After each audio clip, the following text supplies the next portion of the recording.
লোভও করে, ভয়ও করে। কোনো ক্ষতি থেকে বেঁচে থাকাটা একটা স্বার্থ। আবার কোনো লাভ হাসিল করা, কোনো ভালো কিছু পাওয়াটা স্বার্থ। ভালো কিছু পাওয়াটা স্বার্থ, আবার খারাপ কিছু থেকে বেঁচে থাকাটা স্বার্থ। তাহলে খারাপ কিছু হওয়ার ভয় করা আর ভালো কিছু পাওয়ার লোভ করা মানুষের কিন্তু গুণ। এটা কিন্তু মানুষের বৈশিষ্ট্য। এইটা একদিকে রয়েছে স্বার্থের লোভ বা স্বার্থ হাসিলের প্রচেষ্টা। এটা প্রত্যেকটা মানুষের মধ্যে আছে। এখন এক শ্রেণীর লোক, যেমন যারা তাসাউফপন্থী, সুফি বলে আর কি, তাসাউফ সুফি মানে পীরপন্থী আর কি। এটা এই যে পীর মুরিদির, এটা আরবি যে পরিভাষা হলো তাসাউফ। আর এই যে পীর বা মুরিদ যারা করে এদেরকে বলে সুফি, সুফি বলে, সুফি সাধক। তো এই সুফিদের একটা আকিদা হলো, মানে এরকম একটা চিন্তাভাবনা হলো যে মানুষকে লোভ, ভয়, হিংসা, ঘৃণা এগুলো থেকে পুরো মুক্ত করতে হয়। কোনো লোভই থাকবে না, কোনো ঘৃণা থাকবে না, কোনো হিংসা থাকবে না, এরকম একটা ওদের একটা মানে মতবাদ আছে। এরকম লোকেরা অনেক সময় বলে যে নামাজ পড়তে গিয়ে যদি তুমি কে কী বলছে শুনতে পাও, যে এই নামাজ গণ্য হবে না। যদি নামাজ পড়তে গিয়ে তোমার হাতে যদি ঘড়ি থাকে আর যদি তুমি টের পাও, হাতের উপরে হাত রেখে যদি টের পাও যে হাতে ঘড়ি আছে, তাহলে নামাজ হবে না। তো এই যে মতবাদটা, এই মতবাদটা শুনতে ভালো লাগছে বা খুব মহৎ মনে হচ্ছে, খুব বড় মনে হচ্ছে, বিরাট বুজুর্গই মনে হচ্ছে। তো কিন্তু এই মতবাদটা কিন্তু প্রথমত বাস্তবসম্মত না। অর্থাৎ বাস্তবে একটা মানুষের পক্ষে কখনোই এরকম পর্যায়ে পৌঁছানো সম্ভব না যে পর্যায়ে গিয়ে সে নামাজ পড়বে আর যদি কোনো ঢাক ঢোল পিটায় বা কোনো কথাবার্তা হয় সে শুনতেই পাবে না, বা তার হাতে ঘড়ি থাকবে সে টের পাবে না। এই জিনিসটা এযাবৎকালে কোনো মানুষ এরকম আসেনি যে প্রত্যেকটা নামাজ এরকম পড়েছে।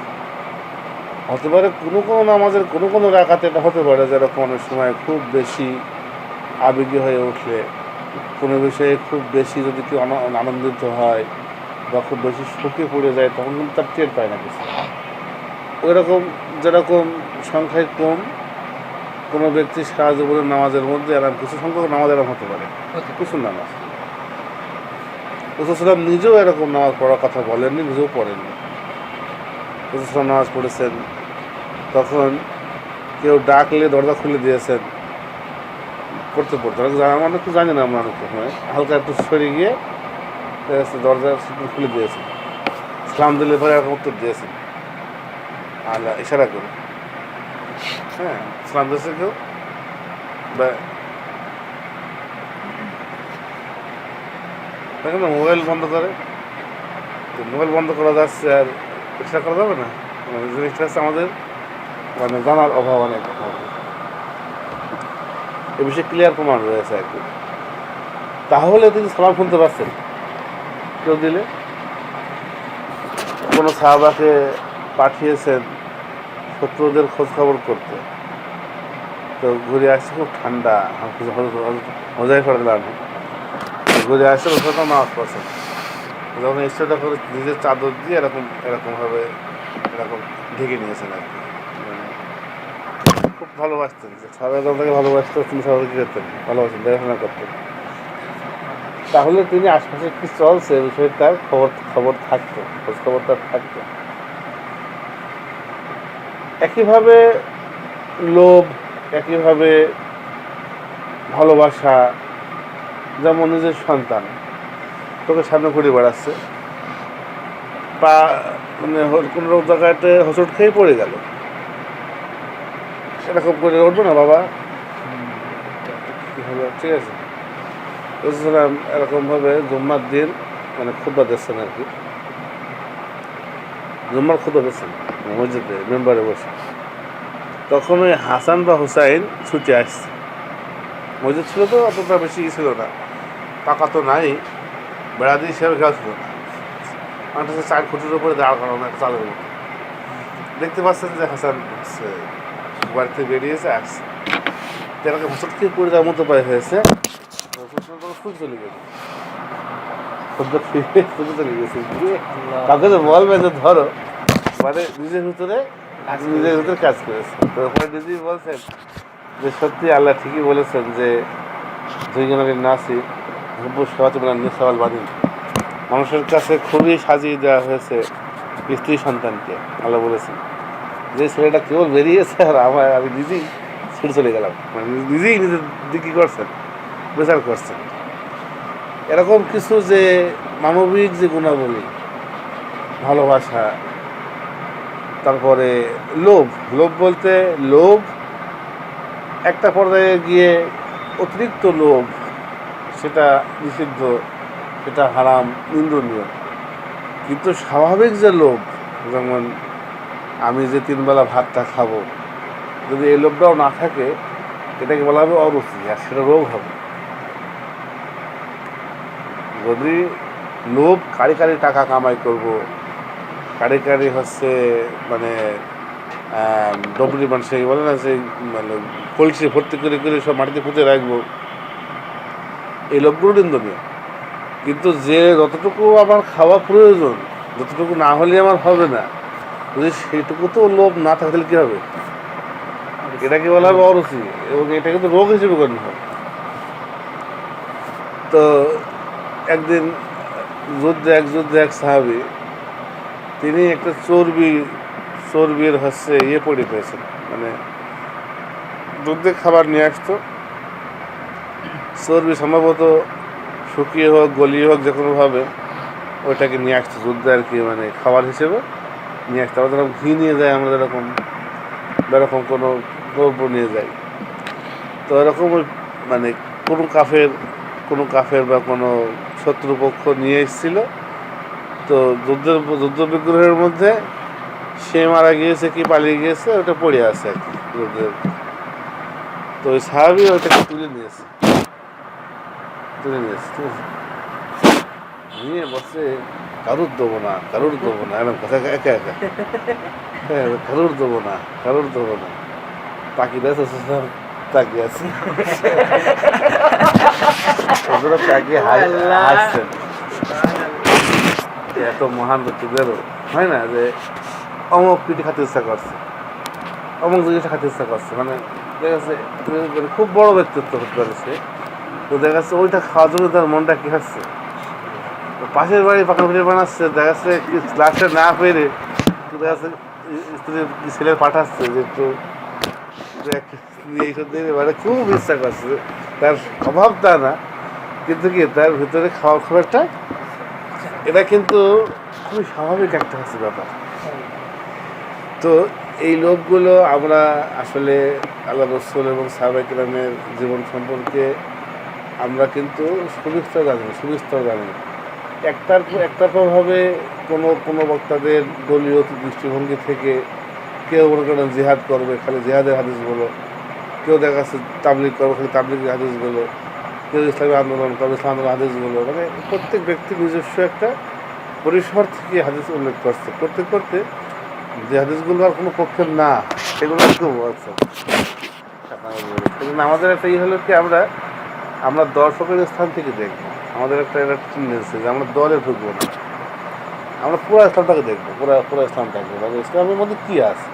এই হাদিসটা চর্বি খাওয়ার হাদিস, দেখা যাচ্ছে এই হাদিসটা কারো কাছে ইম্পর্টেন্ট মনে হচ্ছে না, এতে না যুদ্ধ করা যাচ্ছে, না এতে তাবলীগ করা যাচ্ছে, না এতে মনে করেন যে কোনো উপকারে আসছে কারো, সবাই স্বার্থ অনুযায়ী হাদিস বলছে আর কি, যে আমার দলীয় দৃষ্টিভঙ্গি থেকে। এটা কিন্তু খুবই স্পষ্ট, ব্যক্তিরা এই একটুকু স্বীকার করাই লাগবে আলেমুল আমাদের, যে তারা আসলে দল বুঝে কথা বলছে, এটা স্বীকার করা লাগবে। দেখা যাচ্ছে সাইদি হলে তার বক্তব্য আলাদা হচ্ছে, সাহাবায়ে কেরামের জীবনী থেকে তুলে আনতে সেই সমস্ত কাহিনিগুলো, যে যুদ্ধ করার কাহিনী, জিহাদ করার কাহিনী, ঘোড়া দাবড়িয়ে সমুদ্র পার হয়ে আফ্রিকা মহাদেশে ইসলাম যে কায়েম করা হয়েছে, এই কাহিনী সত্য কাহিনী, এটা বলাটা যৌতিকতাও আছে।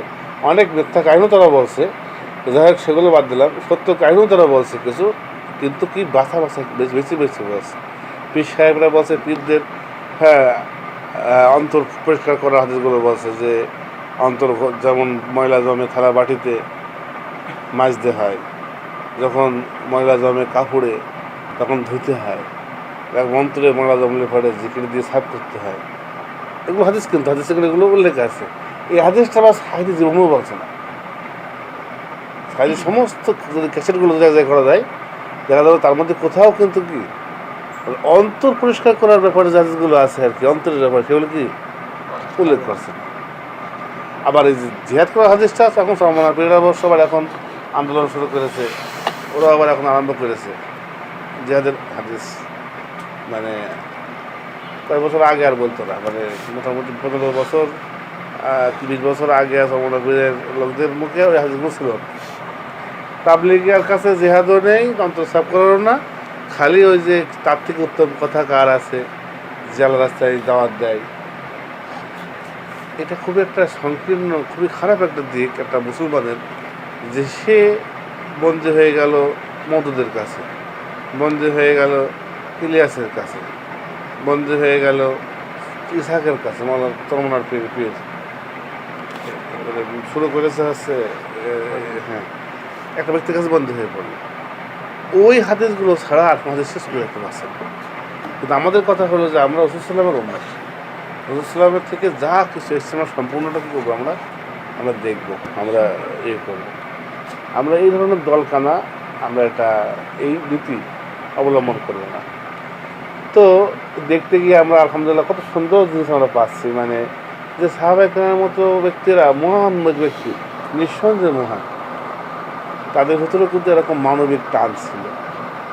এটা লোভ বলি, ভালোবাসা বলি, হ্যাঁ, যে মেম্বার ছেড়ে দিয়ে বাচ্চা আসছে, এটা মহত্ব বটে। এটা চিন্তা করলে এটা শুধুমাত্র এটা যে কোনো কমতি তাও না, একটা ভালোবাসা, একটা মানে মহত্বও বটে। রাসূলুল্লাহ হাসান হোসেনকে চুমো দিচ্ছেন, তখন একজন সাহাবী বলছেন যে আমার তো 10-12টা ছেলে পেলে, আমার চুমো খাতে ইচ্ছাও করে না, আমি চুমো খাই না। রাসূলুল্লাহ তখন বলছেন, যদি তোমার অন্তর থেকে আল্লাহ দয়া মায়া ছিনিয়ে নিয়ে থাকে আমি করতে পারি।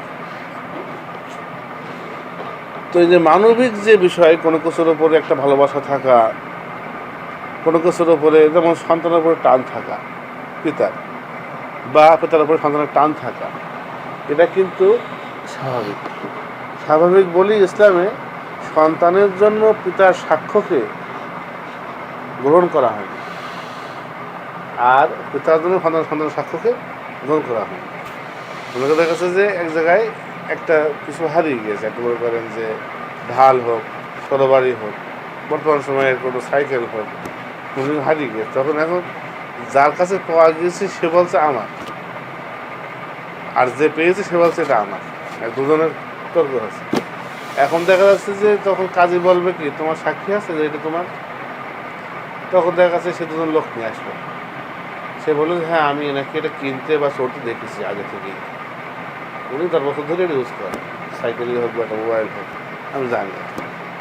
এই কথা যদি কোনো সন্তান বলে পিতার পক্ষে হয়ে, ইসলাম কি করবে না? তাহলে ইসলাম কি মানুষকে এতটা পবিত্র করতে চেয়েছে যে সে বাবার পক্ষ নেবেই না, অন্তরে বাবার টান আসবেই না, তাহলে তো সাক্ষ্য নিত। যদি ইসলাম মানুষকে এত পবিত্র করে তাই ছাড়তো, যদি এত পরিষ্কার করেই ছাড়তো অন্তরটাকে, যত পরিষ্কার করলে পরে একটা পিতা আর কোনো ক্ষেত্রেই ছেলের পক্ষে টান থাকবে না, হক কথা বলতে গিয়ে তার বাঁধবে না, ছেলের পক্ষে হলেও একেবারেই বাঁধবে না, কোনো কষ্টই হবে না। এটা উন্নত একটা স্তর। কোনো ব্যক্তি ছেলের বিপক্ষে কত মানে রায় মানে সাক্ষ্য দিতে পারবে, ভালো। কিন্তু ইসলাম মেনে নিচ্ছে না এটা, যে স্বাভাবিকভাবেই একটা পিতা কী করবে, হয়তো সন্তানের পক্ষে বলে ফেলবে, আর সন্তান পিতার পক্ষে বলে ফেলবে। এটা যে মেনে নিচ্ছে প্রমাণই হলো যে ইসলাম ওই পিতাকে সাক্ষ্য দিলেও মেনে নিচ্ছে না সন্তানের সাক্ষ্য। ইসলাম যদি এতটা পরিষ্কার করেই ছাড়তো যে ওর পক্ষেই বলবে এবং পক্ষে বলবে না, তাহলে পরে তো সাক্ষ্য নিত। এই জন্য মানবিক কিছু দিক আছে মানুষের ভিতরে স্বার্থ। তাহলে সন্তানের ভালোবাসাটার স্বার্থ না, যে সন্তানের পক্ষে কথা বলা স্বার্থ না, এটা স্বার্থ। কিন্তু মেম্বার থেকে দেখা যাচ্ছে যে ছুটে গেলেন সন্তানটাকে রক্ষা করতে, এটা কিন্তু তিনি ভালোবাসাটা প্রকাশ করলেন, তাই না? এটা ভালোবাসা তিনি প্রকাশ করলেন। এই যে অন্তরের ভিতরে যে একটা ভালোবাসা থাকে, একটা দৃঢ় টান থাকে বা লোভ থাকে, লোভ বলতে পারলাম যে বেশি লোভ খারাপ, কিন্তু যতটুকু দরকার সেটুকু লোভ হচ্ছে জরুরি, দরকার। আল্লাহ কোনো কিছু অকারণে দিইনি, লোভ যে দিয়েছে এগুলো একটা কারণ আছে, একটা কাজ আছে। তাহলে আমি বলবো যে মানুষের ভিতরে দুটো গুণ আছে। একটা গুণ আমি আলোচনা করলাম, এতক্ষণ যা কিছু বললাম এটা প্রথমটার মধ্যে, যা কিছু তখন বললাম যা কিছু, এটা প্রথমটার মধ্যে, যে স্বার্থ হাসিল করা। এই স্বার্থ হতে পারে ভালোবাসা কেন্দ্রিক, যেমন সন্তানের পক্ষ নেওয়া, হতে পারে ভয় কেন্দ্রিক, যেমন কোনো লোকসান থেকে বাঁচা, নিজের দেহকে, নিজের শরীরকে, নিজের সম্পদকে, নিজের আত্মীয় স্বজনকে রক্ষা করা। স্বার্থ না একটা, যে আমি একটা কোনো জায়গাতে বসে আছি, এই জায়গায় যদি আমি বসে থাকি তাহলে পরে আবার এখানে একটা কোনো পাথর পড়বে, কোনো ডাল পড়বে, আমি কী হবো, এখানে হচ্ছে মানে মারা যাবো, কি আমার কোনো ক্ষতি হবে, অঙ্গহানি হবে, আমি এখানে বসে থাকবো। তাহলে এই টেন্ডেন্সিটা কিন্তু মানুষের এমনিতেই আছে। কোনো হাদিস দিয়ে বা কোরআনের আয়াত দিয়ে বোঝান লাগবে না মানুষের যে তোমার হলো এখান থেকে চলে যাওয়া দরকার এখন, বরং রাখতে হলে হাদিস লাগবে, রাখতে হলে কি লাগবে, হাদিস লাগবে। বা লোভ থাকতে পারে, লোভ যে আমি বেশি টাকা কামাই করব, আমি যে হচ্ছে একটা মানে সম্মানী ব্যক্তি হব, কি আমি যে একটা হচ্ছে ভালো থাকবো, ভালো খাবো, এই মানে সর্বদা আছে না। এখন ওই সুফি তাসাউফ, ওই যে অন্তর পরিষ্কার করে বললাম না যে মনে করে এরা যে অন্তর নিয়ে কথা বলে বেশি, তো অন্তর পরিষ্কার করার ব্যাপারটা ইসলামে আছে, কিন্তু অনেক সময় কেউ দলকানা হয়ে ইসলামে আছে যতটুকু তার থেকে বেশি করে ফেলে, এত বেশি থালা মাছবে, থালা ফুটে হয়ে গেছে, থালা মাছতে থালা দেখা যাচ্ছে কি, তো অন্তর নিয়ে এত জাগাজাগি করছে, মানে যে অন্তরের হয়তো বাচ্চা না, অন্তর ফেটে যাচ্ছে। তো ইসলাম অতটা করতে বলছে না যে নামাজের সময় তুমি কোনো সাউন্ড শুনতে পাবা না, কিছু টের পাবা না, বুঝতে পারবা না, এত পরিষ্কার করার দরকার নেই। আল্লাহ বলছেন হুয়া আলামু বিকুম ইদ আনতুম আজিন্নাতুন ইদ খালাকাকুম মিনাল আরদি ওয়া ইদ আনতুম আজিন্নাতুন ফি বুতুনি উম্মাহাতিকুম ইদ আনশাকুম মিনাল আরদি। তিনি তোমাদের সম্পর্কে ভালো জানেন, যখন তোমাদেরকে তিনি সৃষ্টি করেছেন মাটি থেকে, এবং যখন তোমরা মায়ের পেটে ছোট্ট একটা ভ্রূণ ছিলে, ফালা তুযাক্কু আনফুসাকুম, অতএব নিজেকে বেশি পবিত্র মনে করো না। তুমি কি স্ত্রী জানো, অন্তরের ভিতরে কিছু অসহসা হবে, অন্তরের ভিতরে কিছু সমস্যা হবে, তাও হতে পারবে না, তাও আসতে পারবে না। কারো আম দিকে মনে হলো যে যদি আমটা খাইতে পারতাম, তাহলে তোমার আমল সব নষ্ট হয়ে গেল। এরকম একটা হার্ড তরিকা, সেটা শক্ত তরিকা তারা অবলম্বন করত সুফিরা। তো ইসলাম এইগুলোকে সংশোধনের স্তরে নিয়ে আসেনি, বরং স্বাভাবিক মনে করেছে। এগুলোকে সারতে হবে আর মনে করে, বরং স্বাভাবিক মনে করেছে যে মানুষের ভিতরে এগুলো থাকবে। এগুলো কী হবে, ওর ভিতরে লোভ, হিংসা, ঘৃণা, এইগুলো কম বেশি মানুষের মধ্যে থাকবে। এগুলো পুরা শেকড় সহ উপরে ফেলতে হবে। এটা হচ্ছে সুফিদের হাট তরিকা, মানে বাড়াবাড়ির তরিকা, এটা ইসলামের হচ্ছে তরিকা। এখন প্রশ্ন হলো, তাহলে ইসলাম এইগুলোকে কি দিয়ে রোধ করেছে? এর যে ক্ষতিটাকে, এই যে লোভের, এই যে স্বার্থের, আমি এই সবগুলো নাম দিলাম কি, স্বার্থ হাসিল করা। মাঝে মধ্যে দুটো গুণ দেওয়া হয়েছে, এটা হচ্ছে কি স্বার্থ হাসিল করা। এই স্বার্থ হাসিল করা, লোভ, স্বার্থ হাসিল করা, ভয়, ওটাও তো আসলে একটা বস্তু বেঁচে থাকা, স্বার্থ হাসিল করা। ভালোবাসার কারণে কারো পক্ষে টান নেওয়া, স্বার্থ হাসিল করা, এই সবই হলে কি স্বার্থ হাসিল করা। এই স্বার্থ হাসিল করা, এই যে মানসিকতা মানুষকে দেওয়া হয়েছে, মানুষকে যে এই স্বার্থ হাসিলের যে মানে মানে ইচ্ছা, স্বার্থ হাসিলের যে একটা আকাঙ্ক্ষা দেওয়া হয়েছে মানুষকে, এইটাকে ইসলাম স্বার্থে বলেনি। মানে এটা যে কোনো ত্রুটি স্বার্থে হবে এরকম বলেনি, বরং এইটা ইসলাম ব্যবহার করতে বলেছে মানে আল্লাহকে পাওয়া, দিনকে পাওয়ার দিক থেকে। সেটা কীভাবে সেটাই বলছে, সেটা দ্বিতীয় গুণটা, যে মানুষকে আল্লাহ একটা গুণ দিয়েছেন স্বার্থ হাসিল করার গুণ, আর দ্বিতীয় গুণটা দেওয়ার মাধ্যমে এই স্বার্থ হাসিলের গুণটা এইটাকে সীমারেখা করে দিয়েছেন, যাতে করে অতিরিক্ত না হয়ে যায়। স্বার্থ হাসিল করতে গিয়ে সে মানুষের সম্পদ অন্যায়ভাবে খাবে, মানুষকে হত্যা করবে, সে যেরকম এখন করছে আর কি, ডাক্তার হয়ে কিডনি কেটে নেবে, অপারেশন করতে গিয়ে সে কাইসে রেখে দেবে ভিতরে, তার তাড়াহুড়া করতে গিয়ে 3 ঘন্টার মধ্যে 10টা অপারেশন সারতে হবে, ঠিক আছে। তো এই যে একটা অনিয়ম অনৈতিকতা চলছে স্বার্থ হাসিলের জন্য, এই স্বার্থ হাসিলের জন্য অনিয়মগুলো চলছে বিধায় অনেকের সমাধান হলো তারা ইসলাম থেকে সমাধান হচ্ছে না, তারা সমাধান করছে যে ওই স্বার্থ হাসিলের প্রবণতা পরিপূর্ণ চেষ্টা তুলে ফেলতে হবে। চেষ্টা তুলে ফেলার যে কথাটা বলছে, এটা শরীয়ত সম্মতও না, বাস্তবসম্মতও না। শরীয়ত সম্মত না এর অর্থ হলো আল্লাহ রাসূল এটা বলেননি, আর বাস্তবসম্মত না মানে তোলা যাবে না, সম্ভব না, কারণ মানুষ ফেস্তা হয়ে যাবে না, মানুষের ভিতরে কিন্তু এগুলো থাকবেই থাকবেই। এখন কি নিয়ন্ত্রণ করতে হবে, নিয়ন্ত্রণ করতে হবে, তার মানে ও থেকেই যাবে, নিয়ন্ত্রণ করতে হবে। আর নিয়ন্ত্রণ মানেই কিন্তু এটা যে কিছু থাকবে, কিছু দমন করতে হবে। কিছু লোভ, প্রত্যেকটা ব্যক্তি যত মহান হোক না কেন, তার মধ্যে কিছু লোভ প্রকাশ পাবে, বরং প্রকাশ পাওয়া উত্তম হবে, নাইলে রোগ হয়ে যাবে। ভাতের প্রতি কোনো লোভই নেই, তাহলে অরুচি রোগ হয়েছে, ওষুধ খাওয়াতে হবে।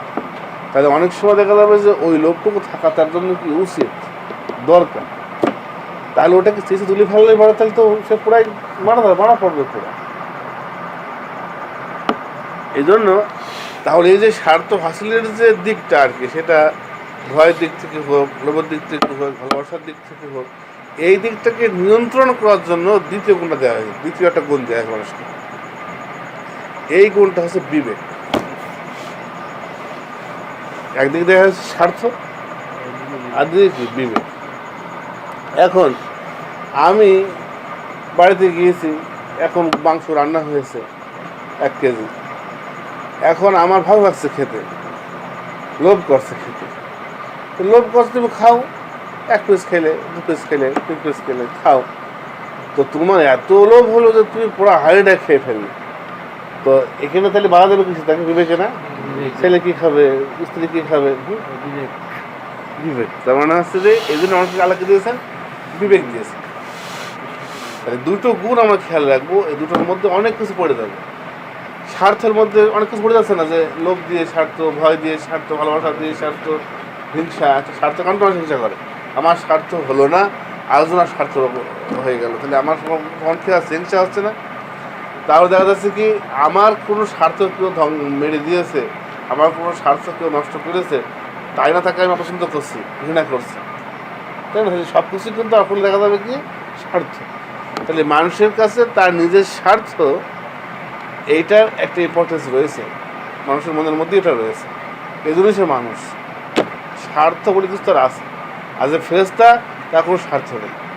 এখন একটা ফেরেশতা যদি কোনো ব্যক্তি জান কবজ করে, তাহলে এই জান কবজ করছে এই কারণে যে এই ব্যক্তি এর কোনো কষ্ট দিয়েছে, এই সেই রাগে কি সেই ঘৃণায় কি দেখাচ্ছে, একে মারলে এখন তার টাকা পয়সা কিছু পাবে কি, কোনো তার কোনো স্বার্থ হাসিল হবে, এই জন্য করছে। এটা ফেরেশতা কোনো স্বার্থ নেই, স্বার্থ থেকে সম্পূর্ণ মুক্ত। তাকে শুধুমাত্র আল্লাহ যা কমান্ড করেন, আদেশ করেন, সেটা সে পালন করে, তার কোনো স্বার্থ নেই। ও মরে দেখ, বেশ থাক, ওর তার কোনো যায় আসে না। কিন্তু কি তার এটা করছে সে শুধুমাত্র একটা মাধ্যম হিসেবে, ভায়া হিসেবে। কিন্তু আমরা যখন জিহাদের ময়দানে কোনো কাফেরকে হত্যা করছি, তখন কিন্তু এর পেছনে যেমন সাহাবায়ে কেরাম করেছেন বদরে, আল্লাহ সুবহানাহু ওয়া তাআলা কোরআনে উল্লেখ করেছেন তোমাদের বাড়ি থেকে বের করে দিয়েছে, তোমাদের সম্পদ ছিনতাই করে নিয়েছে, রসুলকে বের করে দিয়েছে। তখন কি স্বার্থপর প্রশ্ন আসছে না কম বেশি? আল্লাহ বলছেন যে তোমরা কি যুদ্ধ করবে না? অহম বাদাউকুম আউওয়ালা মাররা, অথচ ওরাই আগে শুরু করেছে তোমাদের সাথে শত্রুতা। আল্লাহ বলছেন কাতিলুহুম ইউআযিবুহুমুল্লাহু বিআইদিকুম, ওদের সঙ্গে যুদ্ধ করো, তোমাদের হাতে আল্লাহ ওদের শাস্তি দেবেন। ওয়াশফি সুদূর কওমিন মুমিনিন, এবং তিনি মুমিনদের অন্তর ঠান্ডা করবেন। রাগ আছে আমাদের উপর, কি আছে? রাগ আজ করে না এত। তাহলে আমরা যদি খেয়াল করি যে দুনিয়াতে আল্লাহ সুবহানাহু ওয়া তাআলা কাফেরদেরকে হত্যা করেন, জান কবজ করেন দুটো সিস্টেমে। ফেরেশতা পাঠিয়ে হত্যা করেন, যেমন বিভিন্ন সময় বিভিন্ন নবীদের উম্মতকে কী করা হয়েছে আমরা জানি, ধ্বংস করা হয়েছে। নূহ আলাইহিস সময় বন্যা এসেছে, এরপরে আমরা আদ সামুদ, আমরা যেটা বিভিন্ন রকমের সময় ফেরেশতা এসছে, কঠিনভাবে চিৎকার করেছে, সবাই মারা গিয়েছে কাফেররা, ঝড় এসছে, বিভিন্ন রকমের শাস্তি দিয়েছেন।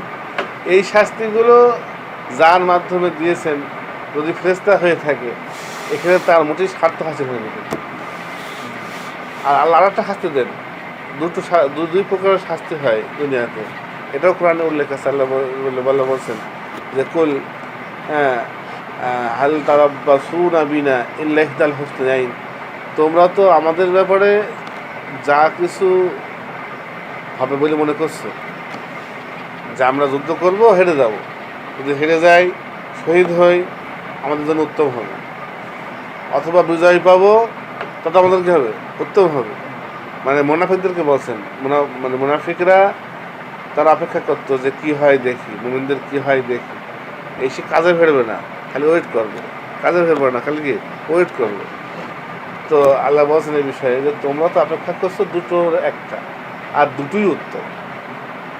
তোমাদের অপেক্ষা ফলাফল কী হতে পারে? হয় আমরা মারা যাবো, শহীদ হব, তাও তোমাদের জন্য উত্তম।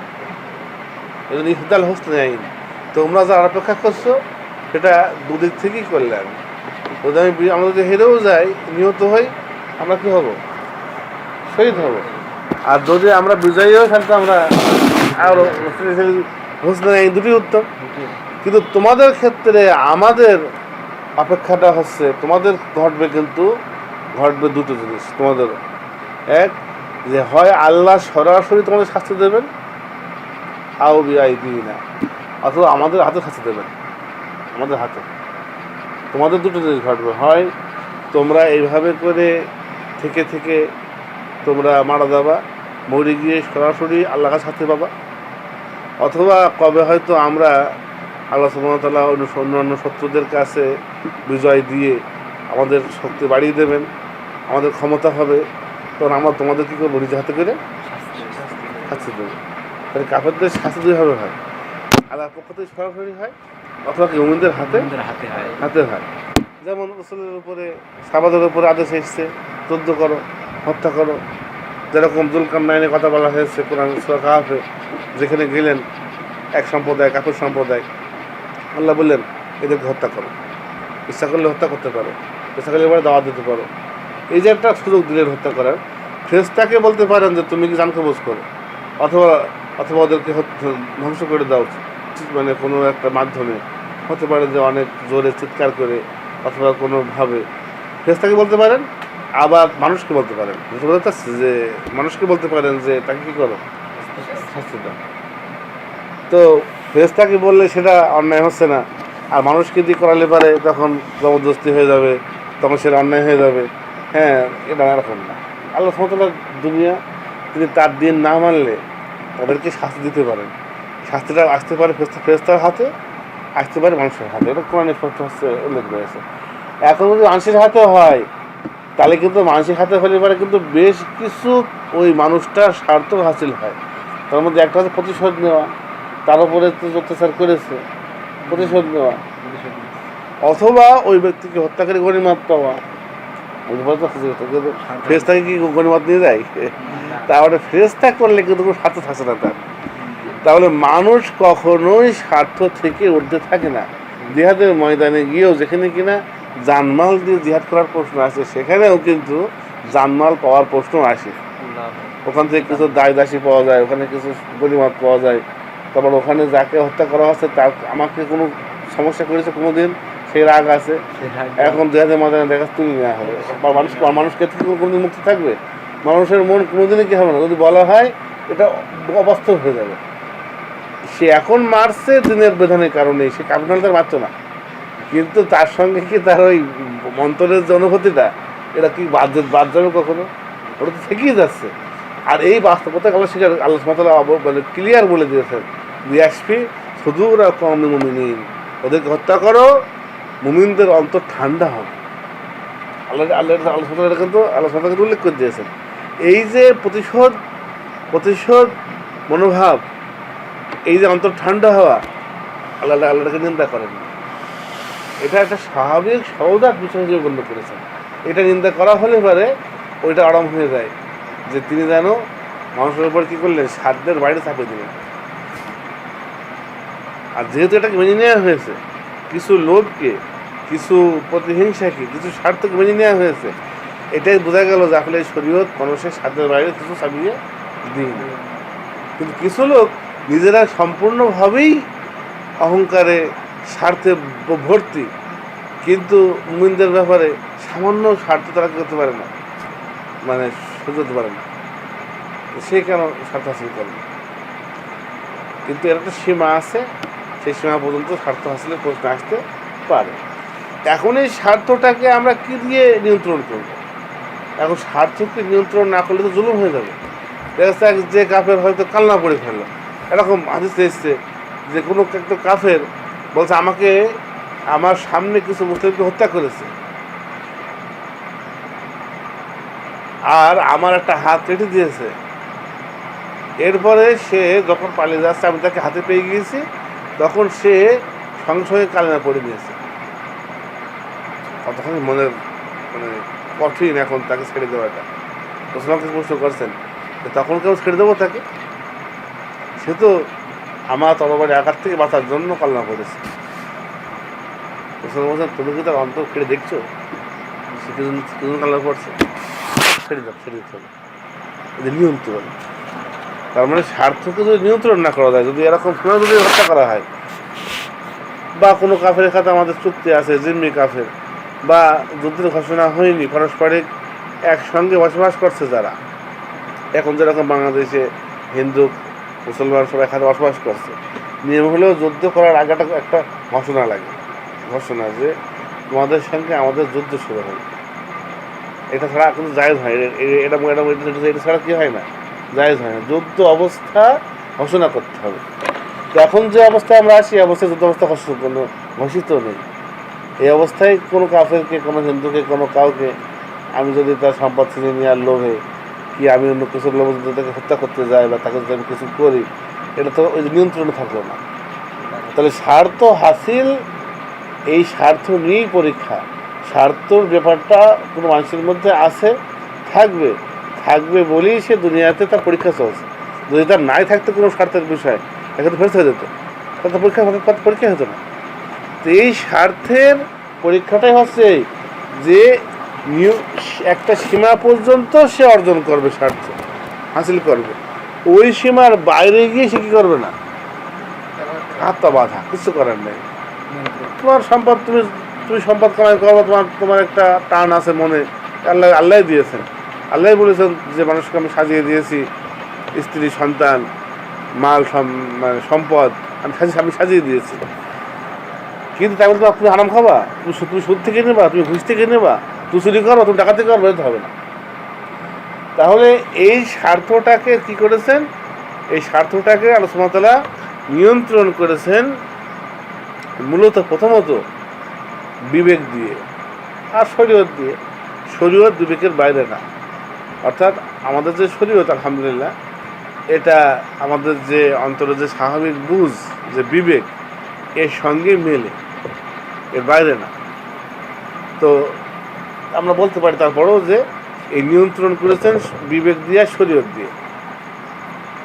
মূলত বিবেক দিয়ে কেন? কারণ শরীয়ত তো হচ্ছে নাজিল হয়েছে নাজিল হয়েছে আজ থেকে ১,৫০০ বছর আগে। তো এই স্বার্থকে নিয়ন্ত্রণ করে আল্লাহর অলি হয়ে যাওয়া, বুজুর্গ হয়ে যাওয়া, এইটার সুযোগ তো আগেও ছিল। তখন কি ছিল? সে কীভাবে স্বার্থ নিয়ন্ত্রণ করবে? বিবেক দিয়ে। তখন তো কোরআন ছিল না। তখন যে তাওরাত ছিল, ইনজিল ছিল, সেগুলো বিকৃত হয়ে গিয়েছিল, সঠিক ছিল না। আর একটা বিষয় হচ্ছে যে এখন যে কোরআন আছে, কোরআনের সবগুলো আয়াত, সবগুলো বোধহয় সবাই জানে, কিন্তু একটা চাষিও কিন্তু অনেক সময় বিবেকের মুখে কী করে, বিবেকের মুখে কিন্তু একটা কাজ করে। কিন্তু তাহলে বিবেকের কিন্তু একটা বিরাট ভূমিকা রয়েছে। আমি এই জন্যই বলছি যে শরীয়ত, অবশ্যই শরীয়ত তো যদি কিছু থাকে এটা সবার আগে মানতে হবে, কিন্তু শরীয়ত সাধারণত বিবেকের বাইরে না। এমন কিছু শরীয়ত বলবে না যেটা বিবেক বিরোধী হয়। তাহলে আমরা মূলত বলতে পারি যে স্বার্থকে নিয়ন্ত্রণ করা হচ্ছে কি দিয়ে? বিবেক দিয়ে। বিবেক দিয়ে। এখন এই যে বিবেকটা, এই বিবেকটার ভিতরে, বিবেকটা আসলে কোথায় থাকে কি মনে হয়? অন্তরে না? মানে বিবেক তো অন্তর, যেটাকে আমরা কল বলি, ফোয়াদ বলা হয়। ফোয়াদ, এই ফোয়াদ মানে হচ্ছে আপনারা কখনো যে মানে কাঠ দিয়ে বা চলা দিয়ে যখন রান্না করা হয়, তখন ওই যে কয়লা জল করে না, মানে ভিতরে, উনুনের ভিতরে, চুলের ভিতরে কি হয়? হ্যাঁ, তো আগুনের এই যে মানে প্রজ্বলিত হওয়াটা, এটাকে ফোয়াদ বলে আর কি। ফোয়ারা, ওই যে উতলে ওঠা, ওই যে নদীর পাশে বালির মধ্যে থেকে পানি বেরোয় না, তো উতলে ওঠে। হ্যাঁ, তো এই মানে ফোয়াদ, আর ভিতরে ফোয়াদ মানে ফোয়াদ মানে হৃদয়, অন্তর। এই মানে অন্তরের ভিতরে অনেক কিছু উতলে ওঠে। কেন? মানে অনেক মনোভাব কি হয় অন্তর্ভুক্তি, কি হয়? দয়া, মায়া, ভালোবাসা, ভয়, আপনার কি হয়? মতভেদ উতলে ওঠে না? এই জন্য এটা নাম হচ্ছে ফোয়াদ। ফোয়াদ যেমন আগুন যেরকম উতলে ওঠে, পানি কি হয় এরকম ভাবে উতলে ওঠে। তো এই অন্তরের ভিতরেও এটা এই মানে অনেক মানে মনোভাব, বিবেক জাগ্রত হয়। জাগ্রত হয়ে গেছে। হয়তো একটু ঝিমিয়েছিল, দেখা যাচ্ছে 3 দিন, 5 দিন, 7 দিন বা 2 বছর ধরে সহ্য করছে, হঠাৎ করে হয়ে গেছে। যেহেতু আর তো ভালো লাগে না, জুলুম নির্যাতন তার পছন্দ হয় না, এই যে বিবেক কি হয়ে গেছে? জাগ্রত হয়ে গেছে, উঠলে উঠেছে। তো এই বিবেকের টান কিন্তু মানুষকে স্বার্থের টান থেকে ফিরিয়ে রাখে। বিবেকের টান কি করে? মানে স্বার্থের টান একটা টান, আর বিবেকের একটা টান। তো স্বার্থ একদিকে টানে, আর বিবেক আরেক দিকে টানে। হয়তো স্বার্থ বলছে সত্য, ঘুষ খাই, বিবেকে বাধা দিচ্ছে। দেখা যাচ্ছে একটা খুবই প্রচণ্ড পরিমাণের ঘুষখোর, দেখা যাচ্ছে তার বিবেকে ক্রোধের কোথাও বাঁধে না। দেখা যাচ্ছে একটা গরিব মানুষের কাছে বেরিয়ে গেছে যে এর ডাল খাবো না, এর আজকে আমি ঘুষ ছাড়াই চাকরি দেবো, হয় না? তাহলে এই জন্যে বিবেক, তাহলে মানুষের ভিতরে দুটো জিনিস রয়েছে, স্বার্থ আর বিবেক। সংক্ষেপে আমরা বলি যে স্বার্থ আর আছে বিবেক। মানুষের কাছে এই স্বার্থ হাসিলটা মানুষের কাছে কোনোদিন মহৎ বিষয় না, বড় জোর বৈধ বিষয়। ওই যে বললাম যে 3 বেলা ভাত খাওয়া, 3 বেলা ভাত খাওয়া স্বার্থ হাসিল করা। এখন তাই বলে মানে ওই 3 জায়গায় দাওয়াত আছে, যে 3 জায়গায় এক বেলায় খেয়ে ফেলছে, খেয়ে বাড়ি এসে উঠে গড়াগড়ি দিচ্ছে, মানে আর খুঁজে করতে পারছে না। হ্যাঁ, এই খাওয়াটা কিন্তু নিন্দনীয় হবে, তাই না? মানে এটা কি হবে? নিন্দনীয় হবে না? তাহলে দেখেন, স্বার্থের ভিতরে যে টানটা, স্বার্থ টেনে যদি কি নিয়ে যায়, এটা একটাই পর্যায় পর্যন্ত বৈধ, তারপরে গিয়ে প্রচণ্ড পরিমাণে নিন্দনীয়, অবৈধ। স্বার্থ, ঘুষ।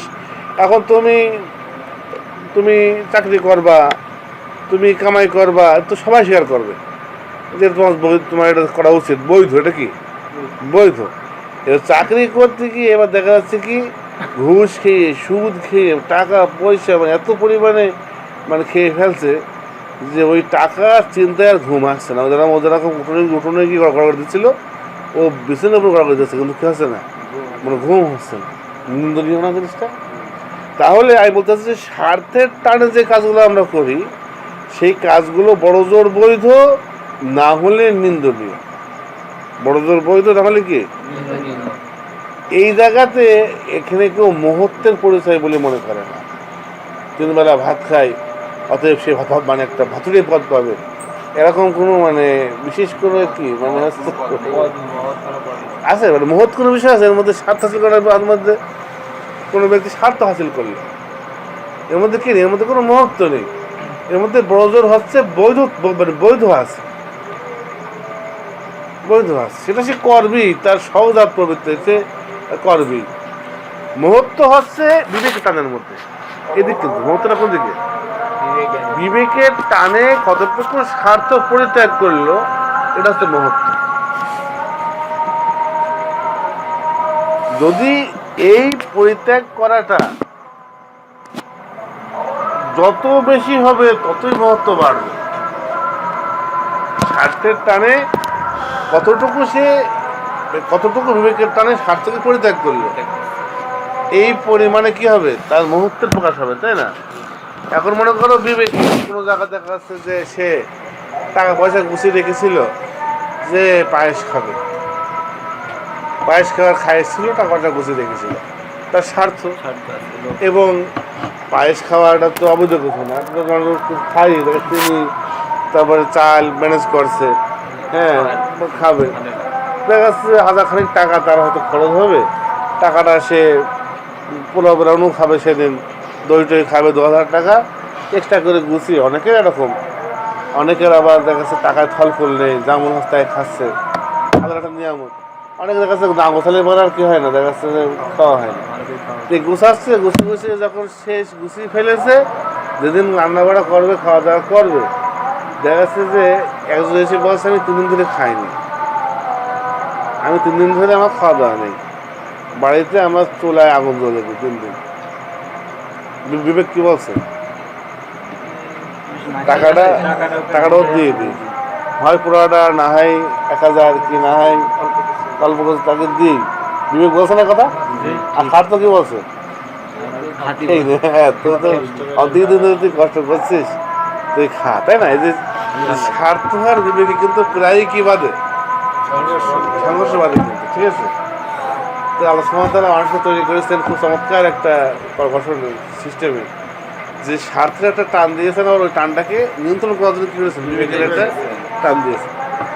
তো এখন যদি ওই ব্যক্তি ওই সময় ওই লোকটাকে পরিত্যাগ করেও কিছুই দিল না, না দিয়ে তার স্বার্থ পরিপূর্ণ হাসিল করলো, আমরা এটাকে কৃপণ বলবো, এটাকে আমরা নিন্দা করবো, তাই না? যদি 200-500 টাকা দেয় আর বাকিটা রেখে দেয়, তো আমরা বৈধ বলবো, যে স্বাভাবিক।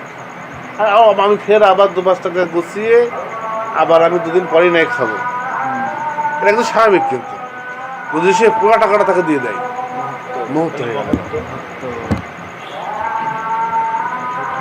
মুহূর্ত হয়ে গেল যে পুরো টাকাটা দিয়ে দিলাম, পায়েস আমি খাবো না, তুই খেয়ে বাস, তো এই পুরো টাকাটা তাকে দিয়ে দিল। তো ইবনে ওমর থেকে এরকম একটা বর্ণনা আছে, অসুস্থ হয়েছিলেন, তো ইচ্ছা করছে আঙুর,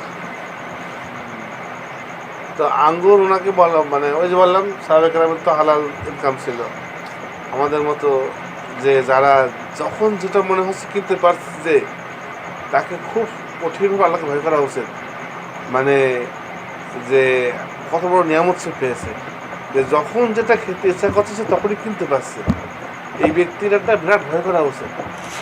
প্রকৃতপক্ষে দুনিয়াতে এরকম হওয়াটাই স্বাভাবিক ছিল, যে আমি কিছু মনে হলে পারি সেটার জন্য টাল করা লাগবে, 2-5 দিনের 10 দিনের 1 মাসের কি লাগবে, একটা প্ল্যানিং লাগবে। পান পিঠে খাবো তো তেল কিনে রেডি করতে হবে, গুড় কিনে রেডি করতে হবে।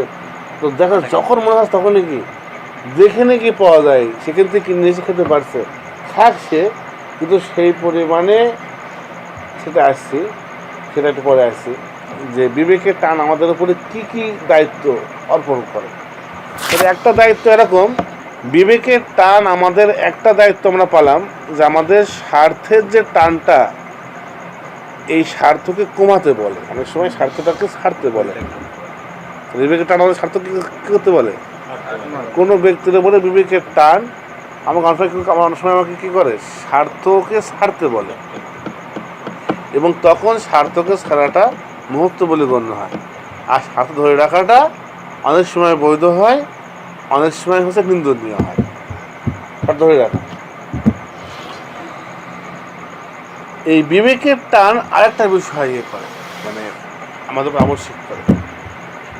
সেটা হলো, আমার যে লোভ ছিল, আমার কোনো কিছুতে একটা ভয় ছিল, তো কেউ আমাকে সেই ভয় থেকে বাঁচাবে, কেউ আমাকে ওই লোভ যা আমি করছি ওটাকে দিল।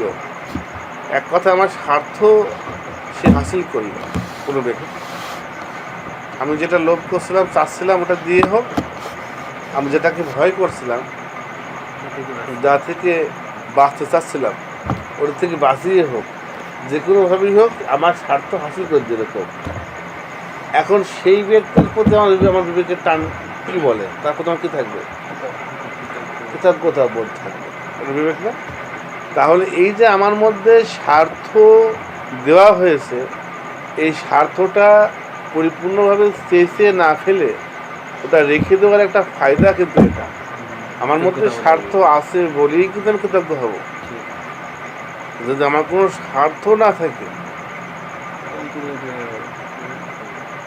আমি একটা, এই যে টেবিলটা, এই টেবিলটাকে যেমন স্বার্থ আছে বলা যায় না, আবার এটাতে কৃতজ্ঞতাও বলা যায় না, কারোর প্রতি কৃতজ্ঞতা বলা যায় না।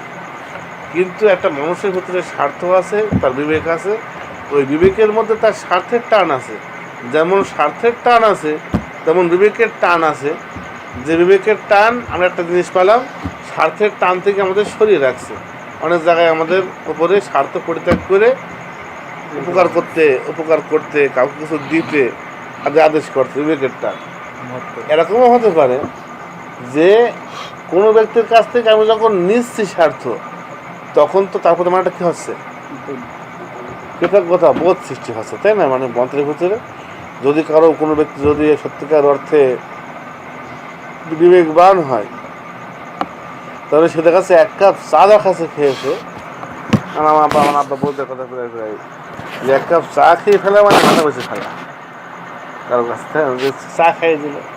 একটা সময় ছিল যে ডাকাত বা সন্ত্রাসীরাও কারো বাড়ি এসে যখন হামলা করতে চাইতো, শুধু ভাত খাওয়াতে পারলে হয়। সময় ছিল নিমক হারামি করবো না, নিমক বলতে খাবার বোঝায় আর কি। নিমক যেহেতু লবণ ছাড়া তো কোনো তরকারি হয় না, কোনো খাবার হয় না, এগুলি নিমক অন্য সব মশলা না থাকতে পারে, কিন্তু লবণ থাকবে, ঠিক আছে? নিমক খাওয়াই মাথায় এই জন্য এসছে আর কি। তো খেয়ে ফেললে বা যদি খাবার খেয়ে ফেলতো কি, তারা কোনো, এই কারণে তখন একটা নিয়ম ছিল, ওই কম থেকে লোক আসতো, খাওয়া দাওয়া নেই, সফরে মুসাফির মানে দেখাচ্ছে এসছে, ও দেখা চট্টগ্রাম থেকে এসছে, মানে এসছে, দিয়ে খাদ দিয়েছে, ভাত খেয়েছে, যে খেয়েছে যখন তাকে সম্পর্ক হয়ে গেছে যে এ খেয়ে ফেলেছে, আমার কাছে খেয়ে ফেলেছে, তখন তাকে কিষান লেগেছে বাড়িতে, তার হাতে শুধু গরু না, পুরো ফ্যামিলি ছেড়ে দিয়েছে, স্ত্রী কন্যা সন্তান ছেড়ে দিয়ে পাহারা দিচ্ছেন, দারোয়ানের কাজ করছে, ভৃত্য চাকরের কাজ করছে। হয়েছে এরকম কিষান ছিল এক সময়, আমি নিজেও দেখেছি কিষান আমাদের শরীর না, মানে ওই টানটা চলে গিয়েছে, এখন আর সেগুলো দেখতে পাবে না। আমি তো একটা কিষান দেখেছি আমাদের গ্রামে, দেখছে তাদের শুধুমাত্র ভাতের জন্য এসে বসে থাকবে, কোনো ইয়ে নেই, মানে বেতন নেই, শুধু খাবে। হ্যাঁ, জামাই বন্ধু করে দিয়েছে, ঠিক। কিন্তু এখন একটা অপরিচিত লোক, অপরিচিত কি, নিজের ভাইয়ের উপর বেশি করা যাচ্ছে না। আর সব খেয়েও, সারা জীবন ধরে খেয়েও তার মধ্যে কি হচ্ছে না, ওই কৃতজ্ঞতা বিবেক তার কিন্তু জাগ্রত হচ্ছে না, তার ওই কৃতজ্ঞতা বোধ সৃষ্টি হচ্ছে না। এখানে কোরআনও আছে যে ইব্রাহিম আলাইহিস সালামের কাছে যখন ফেরেশতারা আসলো, এই ফেরেশতারা এসেছে, তো উনি কী করেছেন, মানে বাছুর, গরুর বাছুর, যেরকম এখন আমরা কী করি, এই যে মুরগি আস্ত ভাজি করছে না, আর গরুর বাছুর ভাজি করে মানে রান্না করে সামনে পেশ করেছে। কিন্তু দেখছে যে খাচ্ছে না, ফেরেশতারা তো খায় না, খাচ্ছে না, তখন উনি ভয় পেয়ে গেছে, মানে কখন কোনো ডাকাত হবে কিনা, তার মানে খাচ্ছে না, কারা খায় না, আমার বাড়ি এসে খাচ্ছে না কেন, ক্ষতি করবে তাহলে নিশ্চয়ই, মানে খাচ্ছে না কেন, খেয়ে ফেললে মানে শান্তি পেয়ে গেলাম, বুঝে ফেললাম যে সে আমার কোনো ক্ষতি করবে না। তাহলে আমি বলতে চাচ্ছি এইবার এই বিবেকটা, এই যে কৃতজ্ঞতা বোধটা, এটাও কিন্তু মূলত ওই কাজটাই করলো যে আমাকে এবার ইচ্ছা অনুযায়ী এই ব্যক্তিকে ক্ষতি করার থেকে বাধা দিচ্ছে, আমাকে মূলত খাদ্য হাসিল থেকে বাধা দিচ্ছে না। মানে এই যে বিবেক, এই যে কৃতজ্ঞতা বোধের যে হাসি, এটা মানে বিবেকের যে টানটা, এটাও কিন্তু মূলত করছেটা কি, ওই কাজটাই করছে যে এখন আমার যেরকম স্বার্থ ছিল আমি সে অনুযায়ী কাজ করতে পারছি না, অমুক চলে এসছে, দেখা যাচ্ছে সব মানে গাছ থেকে আম চুরি করছে, ঠিক আছে, আর পড়ে গিয়েছে আমার রোজনার গাছ, ঠিক আছে, যে দেখা যাচ্ছে নুন খেয়েছে, এখন বিবেকের টানে কি আর করতে পারছে না, ওখানে অমুকের গাছ করতে পারবো না। মনে করেন কোনো চোর চুরি করছে, দেখা যাচ্ছে যে মানে কি করছে, খুব কষ্ট করে গাছে উঠছে, কুল গাছ হোক বা এই গাছ হোক, কষ্ট করে গাছে উঠছে, তো রাত বিরোধী চুরি করলে তো গোড়া থেকে কেটে দিলেই পারে গাছটা, গাছ এসে পড়বে মাটিতে, তখন সে নিয়ে নিতে পারে, কিন্তু এটা কাটতে দিতে পারে যে গাছটা কেটে দেবো, কি হবে, তার ক্ষতি হবে। তো এই বিবেকের টানের কথা বলছিলাম যে কখনো পার্থক্য শুধু এই যে ওই জায়গায় বিবেক জাগ্রত হচ্ছে কিন্তু স্বয়ংক্রিয়ভাবে, সে আমার জন্য কিছু করেনি, তাও আমার বিবেক তার উপর জাগ্রত হচ্ছে, দয়া মায়া বলা যায় এটাকে, এটার নাম দেওয়া যায় দয়া মায়া। আর এখানে আমার বিবেক জাগ্রত হচ্ছে কিন্তু তার প্রতি কৃতজ্ঞতা স্বরূপ, তারপরে সে আমার কিছু করেছে, তাই কৃতজ্ঞতা স্বরূপ হচ্ছে আমার কি হচ্ছে, বিবেক হচ্ছে, জাগ্রত হচ্ছে। তো এই যে বিবেকের ভিতরে দুটো দিক রয়েছে আমরা আবার দেখতে পাচ্ছি, একটা হচ্ছে স্বয়ংক্রিয়ভাবে জাগ্রত হওয়া, আর হচ্ছে কৃতজ্ঞতা স্বরূপ কি হওয়া, মানে হচ্ছে জাগ্রত হওয়া। তাহলে এই স্বার্থ আর বিবেকের যে লড়াইটা আমরা মোটামুটি তো বুঝতে পারলাম যে স্বার্থ আর বিবেকের ব্যাপারে আমাদের যে এটা।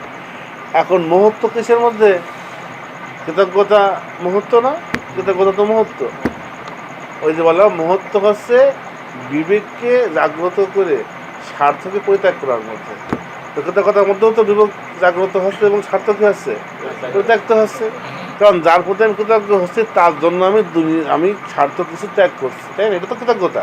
যদি এরকম হয় যে না তারও খেয়ে চলে যাচ্ছি, তারও মেরে দিচ্ছি, তাহলে তো কৃতজ্ঞতা বোধ হলো না, যে আমি বিরাট কৃতজ্ঞ কিন্তু কি মেরে ছাড় করে দিচ্ছে, তাহলে তো কৃতজ্ঞ হলো না। কৃতজ্ঞতা এটা যে কোনো ব্যক্তির উপকার স্বীকার করাটা হচ্ছে কৃতজ্ঞতা। তো এই বিষয়টা যখন আমরা বুঝবো,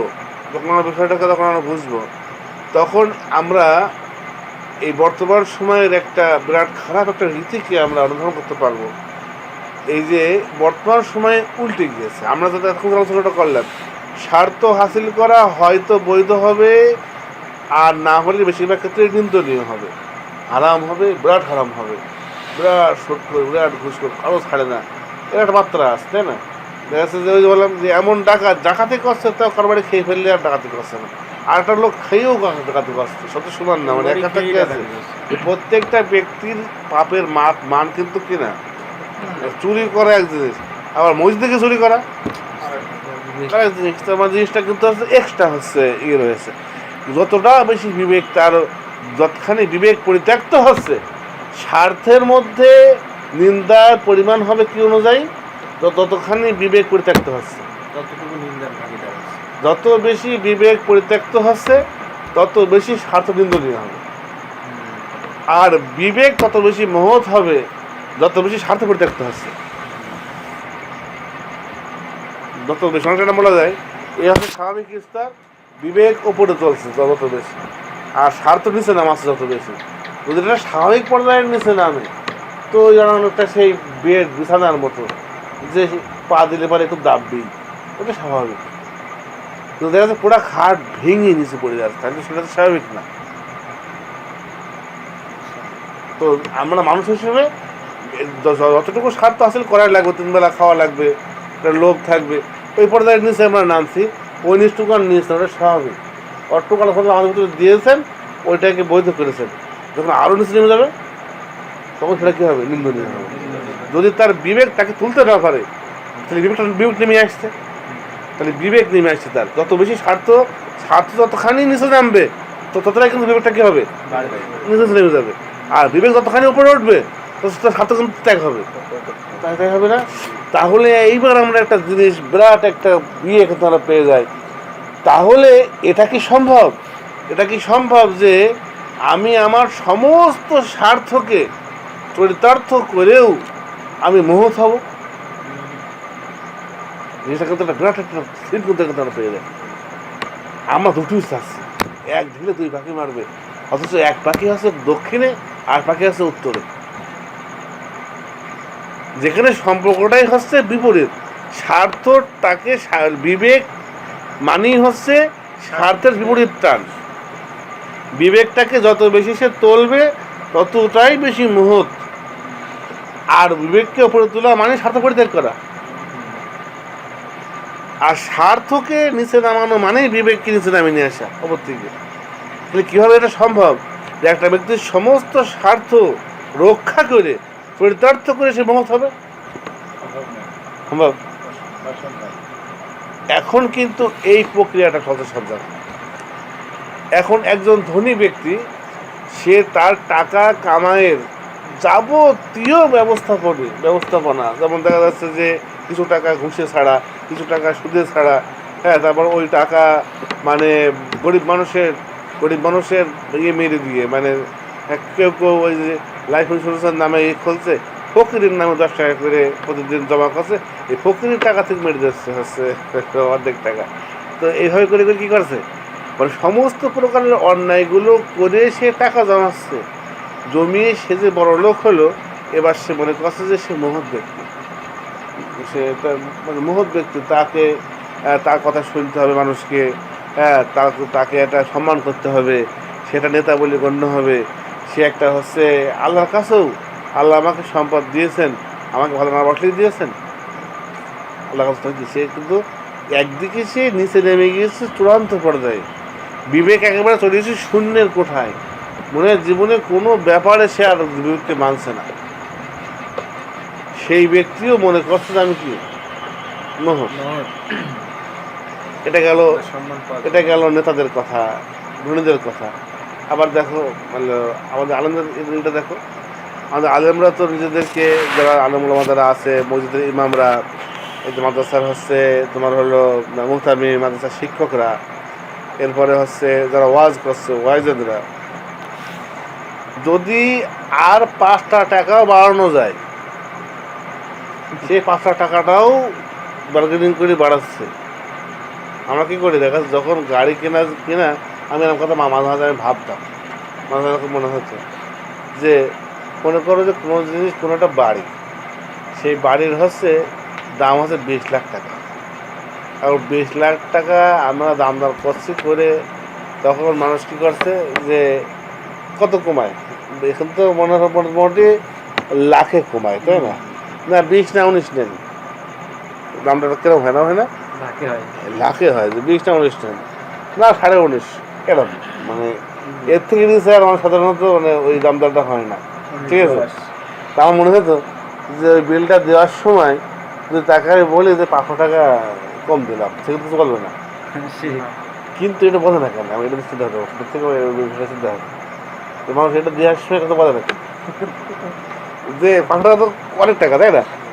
500 টাকা যদি মনে করেন কোনো বাড়ির দাম হয়তো 20 লাখ টাকা, এখন 20 লাখ টাকা যদি আমি, সে আর কমাচ্ছে না 20 লাখ টাকা, ঠিক আছে? এখন আমি সে সময় দেখাচ্ছে বলছি ভাই আমরা 1,000 টাকা কম দেবো, 1,000 টাকা, ঠিক আছে? বলবে 1,000 টাকা তো অনেক টাকা, কিন্তু এখানে কথা কেউ বলে কেন বলে না? কারণ বলাটা নিশ্চয়তা আছে, তাই না? এর মধ্যে যে পুরা যে হচ্ছে মানে, হ্যাঁ, মানে 20 লক্ষ টাকার ভিতরে 1,000 টাকা নিয়ে চিন্তা করাটা কি হয়ে যায়? নিশ্চয়তা হয়ে যায়, ছোট মন বলে হচ্ছে গণ্য হয়, ঠিক আছে?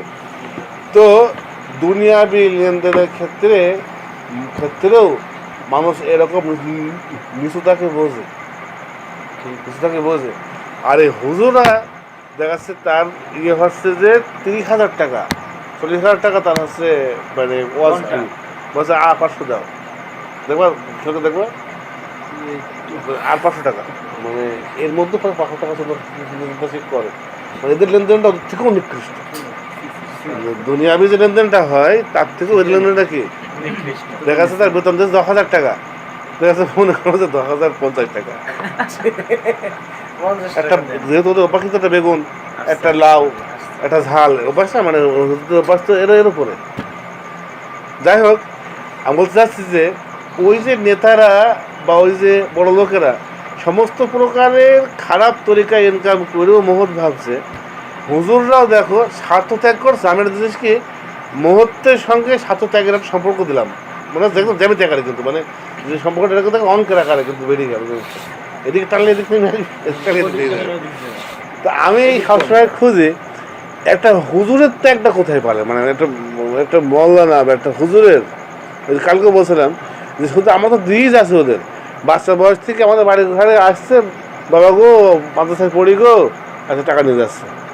এবারে আর একটু বয়স হচ্ছে, তখন দেখা যাচ্ছে কি যে মাদ্রাসায় শিক্ষকতা করেছে, বলছে বাবা গো মাদ্রাসায় পড়াই গো, টাকা দাও। তো পড়াশোনা টাকা নিচ্ছে, পড়ি গো পড়াই, তাও মানে যে পড়ে মাদ্রাসায় সেও টাকা নিচ্ছে ওদের কাছ থেকে, যে পড়ায় সেও টাকা নিচ্ছে ওদের কাছ থেকে। তো একটা মানুষ একটা বাচ্চাকেও নিজের ছেলেকে মানুষ করে, তাও এই আশা করে যে বড় হয়ে সে আমাকে দেবে। যদি কোনো ছেলে বড় হয়েও উন্নতি থাকে, বাপা কিন্তু হতাশ হয়ে যায়, তারপরে কি তুই কবে আমার খাওয়াবে। আর এই হুজুরদের খাওয়াতে হচ্ছে মরার আগ পর্যন্ত, মানে ও বাচ্চা হয়েও খেয়ে যাচ্ছে, আমি ছাত্র তলেবেল, আবার ও কি বুড়ো হয়ে যখন শেখাচ্ছে, জানতাম যে আমার খেয়ে আমার বড় হয়েছে, এবার বড় হয়ে আমার শেখাবে, বিনা পয়সায় শেখাবে, তাহলে আমার কাজে লাগলো, আমি টাকাটা কি জন্য ইনভেস্ট করছি। মানে পুরা আবার কি হজ যাবে, দেখাচ্ছে বলছে যে কিছু টাকা কম পড়েছে, আপনার কিছু টাকা দিয়ে দেন, উনি হজে যাবে আর জনগণ টাকা এরপর করে আর এই হজে ভাইরাল হয়েছে হলে হাত করে ভঙ্গি ভিক্ষে করছে, হজের কোনো কাজই হলো ভিক্ষে করা।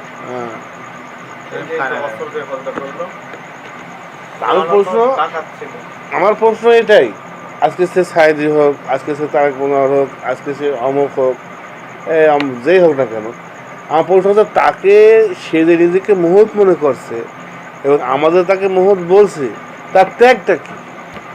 ত্যাগ ছাড়া মুহূর্তে বেরোবে? মানে আমি তো মুহূর্তে কোনো কিছু দেখতে পাচ্ছি না ত্যাগ ছাড়া। সে তো 5 টাকাও ছাড়ছে না, সে বড় আলেম হতে পারে, বড় আলেম হোক, মানে ইলম অর্জন করাটা তো এটা তো একটা ইলম অর্জনের উপরে আমল তো করতে হবে তাকে, ইলম অর্জন তো শেষ না। তো সে বড় আলেম হোক, আমি ধরে নিলাম যে সে এত বড় আলেম, হ্যাঁ মনে না যে এত বেশি ওপরে উঠে গেছে নামতে পারছে না গাছ, হ্যাঁ মানে দেখা যাচ্ছে ধরে নিলাম যে এত বড় আলেম যেমন জায়গায় চলে গিয়েছে যে সেখানে নামতে পারছে না, হ্যাঁ দিয়ে ফোতা বলে যাচ্ছে, ঠিক আছে। তো যাই হোক ধরে নিলাম, কিন্তু আমাকে দেখতে হবে ত্যাগটা কোন জায়গায়। সিম্পল এই পুরো আলোচনাটা আমার কিন্তু উদ্দেশ্য কিন্তু মূলত হচ্ছে এই দেখো যে তার ত্যাগটা খুঁজে বের করতে হবে, যে তার ত্যাগটা কোন জায়গায়। এখন অনেক সময় একটু সেখানে ওরা ই করে, মানে চালাকি করে, এই চালাকিটা করতে গিয়ে কাজ রাখা ধরা পড়ে গিয়েছে। আমি বলি জিনিসটা কিরকম, যে ওই যে অমুক জিহাদি, অমুক বিপ্লবী, হ্যাঁ এরকম নাম থাকে না সব, দিয়ে এসে দেখাচ্ছে সেই বিরাট আকারে সেই বক্তব্য দেয় মূর্তির বিরুদ্ধে, আমাকে বিরুদ্ধে, তামাকের বিরুদ্ধে, ঠিক আছে। তো দিয়ে অনেকে মনে করে এই তো সে জানো রিস্ক নিয়ে আল্লাহর দিনে কাজ করছে। তো আমি তখন বলি এই কাজটা হুবহু যারা হচ্ছে এই বর্ডার পাস করে যিনি যাতায়াত করে না, রিস্ক নেয়, চুরি করে না, ওই যে ওই পারে শোনা বিনা পাসপোর্টে বর্ডার পাস করে, তার মানে ও রিস্ক নেয় কিন্তু আল্লাহর জন্য না, ও রিস্ক আছে কিন্তু স্বার্থের জন্য। এই বক্তা কিন্তু জিহাদি বক্তব্যটুকু করছে, আমার যে বক্তার মার্কেটটা গরম রাখার তাহলে ঠিক পয়সা হবে, হুবহু ওইটা যে ওর ওই বর্ডার পাস করার যে রিক্সা যে নিচ্ছে অনেক সবগুলিকে মারা যাচ্ছে।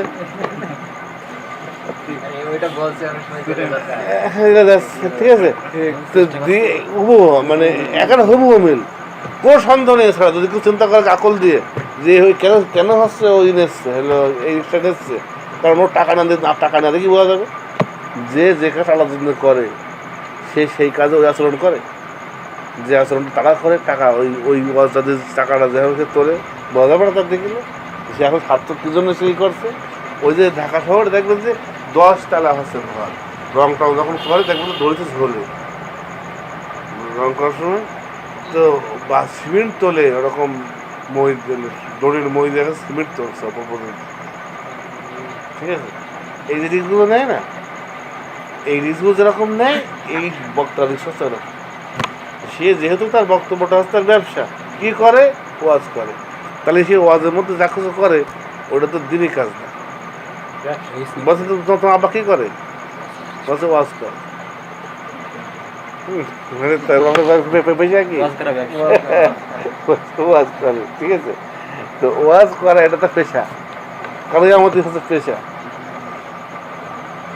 তো এরকম একটা কৌতুক এরকম রিক্স যে এক মসজিদের এরকম মানে ছাদের ঢালাই চটে গিয়েছে, মানে ছাদটা পুরোনো, যে কোনো মুহূর্তে ছাদ ভেঙে মাথায় পড়বে এরকম একটা আশঙ্কা আছে আর কি। বিশেষ করে ইমাম সাহেবের জায়গাটা, মানে ইমাম সাহেব যে জায়গাটা নামাজ পড়ায় ওই জায়গাটায় ছাদ ভেঙে মোটামুটি একটা খুব রিক্সের উপরে আছে। তো এখন কমিটি কোনো লোক আছে ইমাম পাচ্ছে না, মানুষ তো যাদের দৃষ্টিতে কেউ ইমামতি করবে না। তখন এই যেহেতু ইমাম পাচ্ছে না তাই কী করেছে, বেতন ডবল করে দিয়েছে, তাতেও মানুষ সাথে খাচ্ছে না। তখন একজন আর কোনো জায়গায় যখন আর চান্স পায়নি কোনো ইয়েতে, টাকা পয়সা দরকার, এদিকে সকাল পাইতে হবে, তখন ও কী করেছে ওই ডবল বেতনে রাজি হয়েছে, মানে আমাদের করতে। তো প্রথম যেদিনে আমাদের অভিষেক হলে বক্তব্য দেন একটু, যে প্রথম যেদিনে আমাদের শুরু করে তো বক্তব্য দেখছে বলছে যে এই ছাদটা ভাঙা, এই জন্য কেউই এখানে আসছে না, কিন্তু এই কমিটি আমার সাথে আলোচনা করলে আমি রাজি হলাম। আল্লাহ জন্য জীবন গেলে যাবে, নামাজ পড়াতে গেলে আল্লাহ জন্য জীবন গেলে যাবে, এটা আমি রাজি, ঠিক আছে, এটা আমার কোনো ভয় নেই, এটা আল্লাহ রাস্তায় আমার জীবন যাবে, আমার সৌভাগ্য, ঠিক আছে। তো যদি আমার জীবন কখনো যায় তা আপনার আমার লাশটা টাকাটা তখন বাড়ি পৌঁছে দেবেন, আমার লাখ টাকার বেতনটা বাড়ি পৌঁছে দেবে। তো এই টাকা ছাড়বে না, আবার বইলে যাবে তার কি টাকাটা ছাড়বে না। তো তাহলে তার ওই ইমামতি হচ্ছে পেশা, ফলে কি এইটা তার মুহূর্তের মধ্যে পড়ছে কোন কায়দায়। আর মুহূর্ত আর কোনো ব্যক্তির মুহূর্ত আর স্বার্থ দুটো কিন্তু ভিন্ন। তাহলে স্বার্থ যেখানে থাকবে সেখানে জনগণ মুক্ত স্বীকার করবে না। এই কারণে ইমামদের মূল্য থাকছে না, মানুষের কাছে মূল্য থাকছে, যতই সে মুখে বলছে ইমাম সাহেব, কিন্তু তার কিন্তু হচ্ছে মূল্য নেই, তার কাছে তার অন্তরের ভিতরে থাকি মূল্য নেই। তো এই কারণে বলবো যে আমাদের এই দুনিয়াতে আসার, আজকে আলোচনাটা আমরা ইনশাআল্লাহ মনে রাখি, ভবিষ্যতে এর ধারাবাহিকতা আলোচনা করা যাবে। আমাদের দুনিয়াতে আসার মূল উদ্দেশ্য কিন্তু এই স্বার্থকে যতটা সম্ভব তৃপ্সে দিয়ে এই বিবেকের মুহূর্তকে যতটা সম্ভব উঁচু করা, দুটো একসঙ্গে হবে না। স্বার্থকে স্বীকৃতি দিতে হবে আর মুহূর্তকে উঁচু করতে হবে যতটা সম্ভব। এর মানে এই না যে স্বার্থ একেবারেই থাকবে না। বললাম যে বেড যেরকম কিছুটা দেবেই যায়, স্বাভাবিক কিছু দাববে, তারপরে খাট ভেঙে নিচে পড়ে গেলে হবে না, কিন্তু বিবেক উঁচু করতে হবে আসমান সমান, বিবেক উঁচু করতে হবে আসমান সমান, বিবেকের টান হবে তার অত্যন্ত বেশি। তাই যদি কিছু করতে চায়, কেউ দিন মানতে চায়, হাদিস কোরআনের, এজন্যই বললাম খালি বিবেক বলছে কেন, হাদিস কোরআন আয়াত যে উল্লেখ করবো নি, এখনই অমকের ব্যাখ্যা তমকের ব্যাখ্যা নানা ব্যাখ্যা সবাই নিয়ে চলে আসবে। সবার আগে যে বিষয়টা নিয়ে কোনো দ্বিমত হতে পারে না সেটাও আমরা আগে ই করে নিই, জেনে নিই বা বুঝে নিই। এটাই কি দ্বিমত করবে যে স্বার্থ পরিত্যাগ করাই মুহূর্ত? কে দ্বিমত করবে যে হচ্ছে স্বার্থ যে হাসিল করার পরিপূর্ণভাবে, যার কোনো স্বার্থ পরিত্যক্ত হয় না সে মুহূর্ত না, কোনোদিন না। কী করতাম তার বিবেকটা উঁচু হলে কোন জায়গায় তার বিবেকটা উঁচু হলো? তোলামায় যারা বোঝে না যে এই নেতারাও যে সমস্ত প্রকারের হারাম পথগুলো ব্যবহার করছে, করে তারা কী করছে, টাকা কামাই করছে, করে এমন দেশে নেমে গেছে যেখান থেকে আর উঠতে পারছে না। আর তখন বলছে যে হচ্ছে আমরাই মহৎ, নাইলে আমাকে আল্লাহ আল্লাহ এত টাকা টাকা হচ্ছে দিল কেন। আর হুজুররা আলেমরা দাবি করছে কি যে আমরাই মহৎ, কারণ আমরা হচ্ছে এই ইমামতি, আমরা দিনের খেদমত করছি, আমরা হচ্ছে ই করছি। মজার ব্যাপার হচ্ছে ওই ইমামতিতে নিয়ে করছে কিন্তু ওই নিচের গতের লোকটা, ওই নেতা, ওই ধরনের লোকটাই তো নিয়োগ করছে। ও তাহলে এর থেকে ও বড়, আসলেই বড়। যদি ওই লাইনেই মহত্ব হয়, তাহলে যদি হুজুর এই কারণে মহৎ হয় যে সে ইমাম, তাহলে তার থেকে বেশি মহৎ হচ্ছে ওই নেতা বা ওই সভাপতি। এবং আসলেও তাই, ইমাম তার কাছে বসলে পারে কে কাছে কে কাকে করছে সম্মান শুনে করে চলছে। তো এজন্যই বলবো যে হচ্ছে এদের এই কথাবার্তা, মিষ্টি কথার, এটাকে পরিত্যাগ করে আমরা সুস্পষ্ট একটা হচ্ছে গোজ নিই, গোজ যে স্বার্থকে পরিত্যাগ করে আমার বিবেকের টানকে করতে হবে, উঁচু করতে হবে। ওরা সবাই একমত হয়ে গেছে স্বার্থ ত্যাগ করব না, স্বার্থ ত্যাগ না করেই উঁচু দাবি করবো।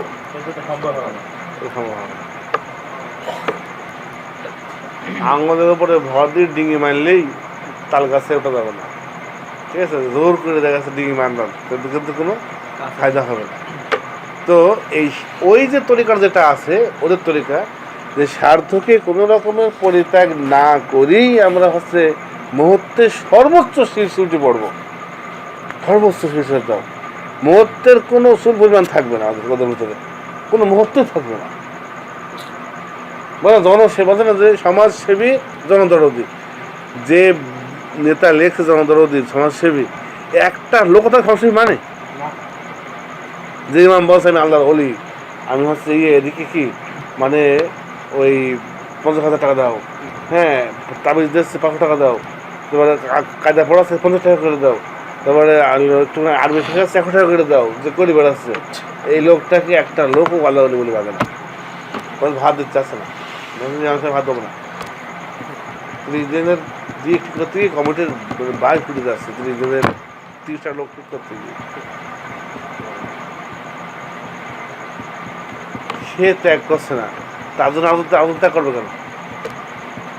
সে ত্যাগ করছে না, সে ওয়াজ করছে যে খুদ খাওয়া যাবে না, ঘুষ খাওয়া যাবে না, তো সে 30,000 টাকা নিয়ে চলে যাচ্ছে। তার কথা শুনে আর একটা ওসি কেন 30,000 টাকা ঘুষ খাওয়া বন্ধ করবে? কেন? কোনো এই জন্য তো ওয়াজে কাজ হচ্ছে না। এই মুহূর্তের নেই বলে কি হচ্ছে না, এই ওয়াজে কিন্তু কোনো হচ্ছে কাজ হচ্ছে না। তো সামগ্রিকভাবে আমরা যেটা আজকে আলোচনার বিষয় চাই, যে আমাদের আলোচনা দুনিয়াতে পাঠিয়েছেন শুধু এই জন্য যে আমরা হচ্ছে আমাদের স্বার্থ থেকে যতটা সম্ভব মুক্ত হয়ে, আমি বলবো না যে পরিপূর্ণ মুক্ত হয়ে, এটা যেমন তাসাবপন্থীরা বলছে, যতটা সম্ভব মুক্ত হয়ে আমাদের বিবেকের টানকে, মুহূর্তকে যতটা সম্ভব বাড়িয়ে নেওয়ার জন্য, যত বেশি বাড়িয়ে নেওয়া হবে তত বেশি বড় স্তরে জানাতে পাওয়া যাবে। এই লড়াই এখানে মূলত আছে, ঠিক আছে? এর পরবর্তী যে আলোচনাটা আসলে এই দ্বিতীয় পার্টের ছিল, পরে আমি করবো না, যে এই বিবেকের আল্লাহর সঙ্গে সম্পর্ক রয়েছে, আল্লাহকে চেনা, আল্লাহকে মানার ক্ষেত্রে বিবেকের সাথে কী রয়েছে, সম্পর্ক রয়েছে। সেটা আমরা ইনশাআল্লাহ পরবর্তী আলোচনা করবো না। এইটুকু আমরা আগে জিনিসটা বুঝি যে হচ্ছে যারাই দাবি করছে যে আমরা স্বার্থ কোনো রকমের না খুইয়ে, স্বার্থকে পরিত্যাগ না করে, স্বার্থ পরিপূর্ণ চরিতার্থ করে আমরা মহৎ হব, যে এটা একটা উদ্ভট একটা প্রস্তাব। একই জিনিসের মানে যে মানে একটা জিনিস পশ্চিম একটা পূর্বে, দুটোকে একসঙ্গে হাসিল করা কি সম্ভব না। এদিকে চলে যাবো হচ্ছে চট্টগ্রামে, টেকনাফে, এদিকে যাবো তেতুলিয়ায়, হ্যাঁ, তো একই রাস্তায় একই সময় হয়ে যাবে, এটা এটা সম্ভব না। এটাকে ছাড়তে হবে, এই মনোভাবটা আমাদের ভিতরে আনতে হবে। আমরা এটা নিয়ে ইনশাল্লাহ মানে যেহেতু সবাই আমরা যারা আসছি আগ্রহ করে আসছি মানার জন্য, তাই এটা থিম দিলাম, এটা নিয়ে রাত্রে গিয়ে বাড়ি থেকে একটু ভাবতে হবে বারবার। তো তাহলে আমার স্বার্থ পরিত্যাগ করার মনোভাব থাকতে হবে। আমি স্বার্থ হাসিলের না, বরং স্বার্থ ত্যাগের মনোভাব থাকতে হবে, আর মহত্বকে হাসিলের মনোভাব থাকতে হবে। এই গুরুত্বটা আমরা শুধুমাত্র চিন্তা করবো, বারবার চিন্তা করবো। তাহলে আজ বললাম, তারপরেও স্বার্থ সম্পূর্ণ ত্যাগ করতে হবে না আমাকে, আলহামদুলিল্লাহ আল্লাহ আমাকে করতে পারেননি, কিন্তু স্বার্থকে ত্যাগও করতে হবে। তাই কোনো স্বার্থ ত্যাগ করবো না, এই মনোভাবটা ভুল। আবার স্বার্থ সব ত্যাগ করবো, চেঁচে ফেলে দেবো, এবং এই মতবাদটাও ভুল। এই দুটো মতবাদই শয়তান নিয়ে এসছে যাতে করে সম্ভব না হয়। চেঁচে ফেলতে বলতে পারবো কি সম্ভব হবে না। বা অনেকে বলে যে ইসলাম মানলে মাথা ফ্যান করবে না, কেন করবে না? ওই যে মানে ওই শয়তান ওটা নিয়ে আসছে কি জন্যে, তাই আর আমি তুমিও সমান, অত দরকার নেই, স্বার্থ হাসিল করো। অবশ্যই করবে, ফ্যান করবে না কেন? বৈধভাবে করবে, ফ্যান করলে সবও হবে। কারণ ফ্যান ঘুরছে, ঠান্ডা লাগছে, এদিকে নামাটা লম্বা হচ্ছে, সমস্যা কি? তাহলে স্বার্থ হাসিলটা সেচে ফেলা না, এটা সুফেরা বলে, সেচে ফেলতে হবে। আবার স্বার্থ সম্পূর্ণ হাসিল করে মহত্ব সম্ভব না, স্বার্থকে সংকীর্ণ করতে হবে, এরপরে মহত্বটা উঁচু করতে হবে। এই সিস্টেমটা বুঝে আসছে, যেটা বুঝে আসছে, এই আলোকে আমরা ক্লিয়ার বলতে পারি যে হচ্ছে তাহলে যারা পরিপূর্ণভাবে স্বার্থ হাসিল করছে, সমস্ত রাস্তাগুলো ব্যবহার করছে স্বার্থ হাসিলের, এবং সে কোনো ত্যাগ করছে না, এই ব্যক্তি কখনো মহৎ না। আজকে সাহাবা একরামের, রাসূল সাল্লাল্লাহু আলাইহি ওয়াসাল্লামের, উম্মতে উলামা একরামের জীবনে দেখা হোক, তারা কেমন মহৎ হয়েছে? খালি ত্যাগগুলো আসবে, খালি কী হবে? খালি ত্যাগগুলো আসবে। তাহলে এই হুজুরদের মহত্বটা কোন জায়গায়? এদের জীবনেটা লেখা হোক, এদিকে এটা লেখা হোক, অমুক জায়গায় 30,000 টাকা দিতে চেয়েছিল, আমি যাইনি, আমি 40,000 টাকা নিয়ে নিতে চেয়েছি। অমুক জায়গায় হচ্ছে আমি বলেছি যে আমি হচ্ছে গাড়ি দিতে পারবো না, আমি হেলিকপ্টারে যাবো।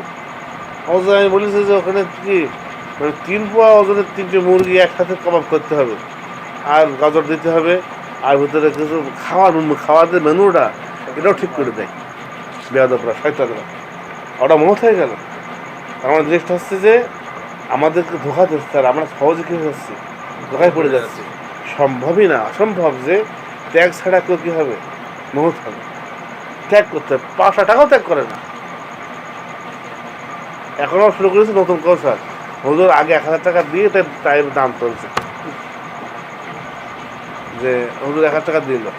আমাকে মানুষ বলতো যে হুজুর কোনদিন দেয় না, দিত না। আসলে আমার বয়স হয়েছে, এই বয়স পর্যন্ত মনে হয় বছর 2-3 ধরে দেখছি হুজুর এই খরচ আরম্ভ করেছে চলতে। হ্যাঁ, শুরু করেছে যে হচ্ছে বছরে 100 টাকা দিলাম, ঠিক আছে। ও যাচ্ছে কারবা কোটে সব তুইলে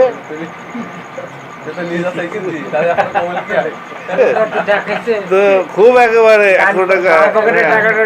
কেন তুমি 1000 টাকা অন্য মজুদ থেকে দাও, বিয়াদব 1000 টাকা এগোজ দিচ্ছ কেন? তুমি 1000 টাকা অন্য মজুদ থেকে দাও, হুজুর 1000 টাকা অন্য, তাই না? আমরা যারা দিচ্ছে তারা বেতন দিচ্ছে, অন্যান্য মানুষ দিচ্ছে তারা বেতন দিচ্ছে ওখান থেকে, তাহলে ও 1000 টাকা অন্য টাকা দিক। এবার এটা বলার পরে আবার হয়তো আরম্ভ করবে, হয়তো মানে সেখানে কোনো চুক্তি করবো, সেই অনেক পীর দাবি করে বলে আমি কোনো টাকা নিই নি। হ্যাঁ, টাকা নিয়ে নে, একটা মোমবাতি, একটা আগরবাতি, আবার ডেলিভারি হলো। এই আগরবাতি কাছে দেয়, আর তার নেয়, আর পীর আগরবাতিটা খেয়ে ওদের দোকানে বেঁচে দেয়। মানে ওই এখানে পীরের বাইরে, এখানে দোকান। হ্যাঁ, এই দোকান থেকে হচ্ছে আগরবাতি কিনে পীরের কাছে দেয়, আর পীর এখান থেকে আগরবাতি ওদিকে দোকান দিয়ে দেয়। হ্যাঁ, না নারকেল মসজিদ চলবো।